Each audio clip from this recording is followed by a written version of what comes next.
C'est dans votre mission, C'est dans ma finalement, mission. d'autoriser qu'il y ait du jeu, mais c'est comme pour l'alcool, avec modération, c'est ça qu'il faut... Tout à fait. L'objet de l'Argel, c'est notamment de protéger les joueurs.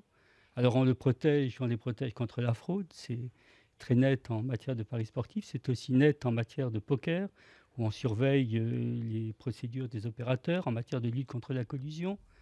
C'est aussi les autorisations que nous donnons sur les types de jeux.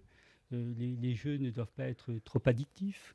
Nous veillons aussi à ce que les bonus qui sont attribués aux joueurs ne soient pas des bonus qui les encouragent trop à jouer. Voilà. Alors, bien sûr, Comment vous faites pour il y a- contrôler tout ça? Vous êtes une équipe de combien? alors nous sommes 50-55 actuellement, mais bien évidemment, comme c'est des jeux en ligne, nous travaillons sur données. Et donc, l'Argel a la possibilité d'enregistrer et d'accéder aux données de jeu, aux différents paris, aux différentes mains de poker. Et donc, nous surveillons cela. Mais Monsieur combien, Pardon, excuse-moi. Daniel. combien d'abus vous notez, je ne sais pas moi, sur une année? Enfin, qu'est-ce qui caractérise, je ne sais pas si c'est abus qu'il faut dire, mais moment où vous intervenez? Écoutez, on ne peut pas parler d'abus, mais il y a parfois, on voit des...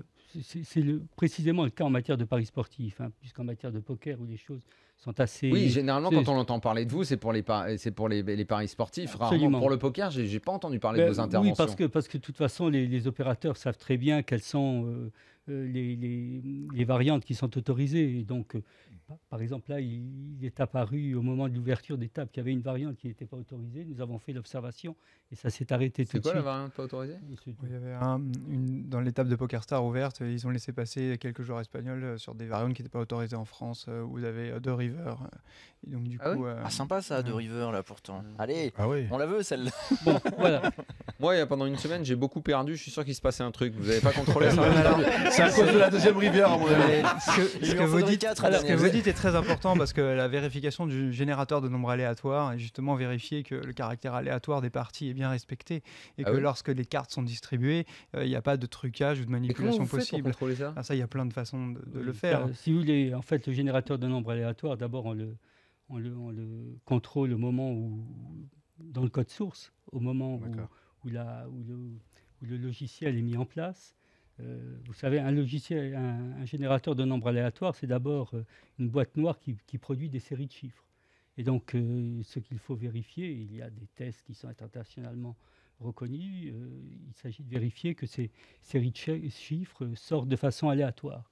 Ensuite, il faut voir comment ces séries de chiffres C'est des sont... mathématiciens qui bossent Ce avec sont vous, des c'est quoi? mathématiciens. Oui. Ah, c'est fou. Hein. Et ça c'est très intéressant parce qu'on a de très nombreux joueurs qui ont souvent peur de passer le pas, de jouer en ligne. Donc là, votre contrôle, effectivement, c'est très intéressant d'entendre votre discours. Et donc ça, c'est en permanence Oui, que parce que vous avez êtes là un aussi œil, un pour regard sur rassurer ces le boîtes joueur, noires. pas que pour sanctionner. C'est ça. Oui. C'est qu'il faut peut-être sortir de l'idée que l'Argel, vous êtes là avec le bâton pour taper. Le joueur a besoin d'être rassuré, de se dire là, je suis en train de jouer, mais c'est nickel, je risque rien, c'est propre, je ne vais pas me faire enfler. C'est ça aussi dont on a besoin en tant que joueur. C'est absolument vrai. Notre objectif, c'est de faire en sorte que les joueurs puissent jouer de façon sereine sur le marché régulé. Oui, c'est ça. Et c'est la raison pour laquelle nous luttons contre l'offre illégale, parce que sur l'offre illégale, précisément, il n'y a pas ce type de contrôle. D'accord. Je voudrais juste vous poser une question, Monsieur Copolani, parce que vous dites que vous êtes là effectivement sur la protection en tant que mode de vie et aussi pour la santé publique des joueurs.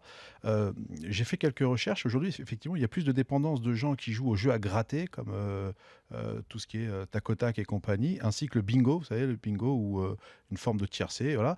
Est-ce qu'aujourd'hui, vous aussi, vous avez un droit de regard là-dessus et vous faites attention à tout ça, parce que la dépendance, aujourd'hui, elle est plus dans les jeux à gratter que plutôt dans le poker et les paris en ligne? Alors, vous touchez un point sensible. Ah, en pardon. fait. Non, C'est non, la mais- française des jeux. Bon, je vais y aller, déjà que je suis arrivé en retard. Ok.